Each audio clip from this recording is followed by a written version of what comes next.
هموروئید یا بواسیر یک بیماری شایعه که خیلی‌ها با مشکلات اون درگیرن. به شرایطی گفته میشه که در اثر عوامل مختلف به ویژه یبوست‌های شدید و طولانی و حتی اسهال‌های طولانی رگ‌های خونی مقعد متورم میشه و در داخل یا خارج مقعد به صورت یک زائده ایجاد میشه که گاهی با خونریزی و درد و سوزش شدیدی همراهه.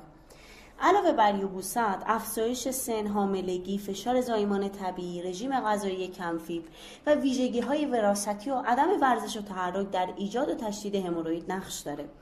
علاوه بر اینکه داروها و پمادهای مختلف برای درمان و کاهش اثرات این بیماری شایع وجود داره، اما درمان‌های خانگی و طبیعی همیشه بهترین گزینه هستند. به خصوص اگه شما تو خانواده‌ای هستید که همگی مشکلات هموروئید دارن. آب تربچه برای درمان هموروئید. 1/4 فنجان آب تربچه رو در روز 2 بار بنوشید. صبح‌ها و شب‌ها. به مرور میزان اون رو به نصف لیوان برسونید. درمان با لیموی تازه. نصف یک لیمو ترش رو داخل 1 لیوان شیر گرم بچکونید و اگر طعمش اذیتتون میکنه کمی هم عسل به اون اضافه کنید. لیمو دیواره رگ‌های خونی رو تقویت میکنه. اگر شیر نمیتونین بخورین، نصف لیمو ترش رو با دمنوش زنجبیل و نعنا و عسل ترکیب کنید و روزی 1 بار اون رو بنوشید. همه این ترکیبا برای هموروئید عالی‌ان. درمان با آلوورا. خاصیت ضد التهاب آلوورا اون رو به یک داروی مفید برای بواسیر تبدیل کرده. از ژل داخل برگ‌های آلوورا برای از بین بردن التهاب و سوزش مقعد استفاده کنید. برگ آلوورا رو در یخچال خنک نگه دارید و ژل اون رو به مقعد بزنید. از ژل آلوورا برای درمان سوزش مقعد هم میتونید استفاده کنید. درمان با انجیر خشک. انجیرا رو بشویید و شبها در آب بذارید. صبح با شکم خالی آب انجیر خشک رو بنوشید. درمان با سرکه سیب.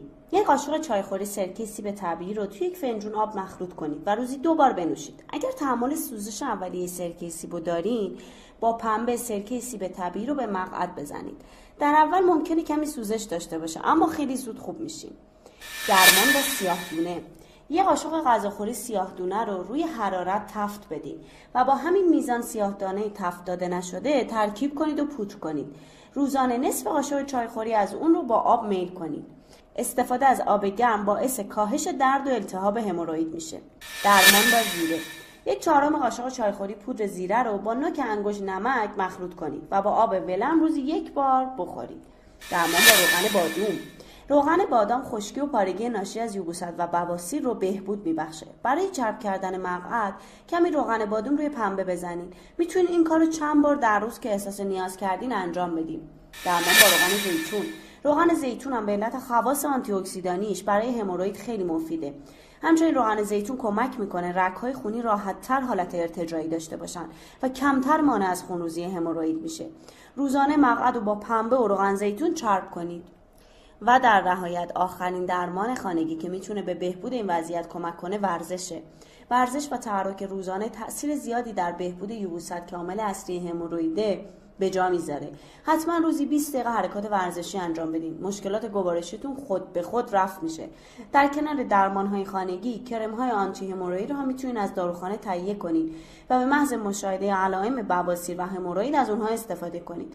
بازم تاکید میکنیم نذارین این بیماری طولانی بشه، چون در این صورت مجبور به عمل جراحی‌های سخت و حتی بروز بیماری‌هایی مثل سرطان مقعد و روده هستین.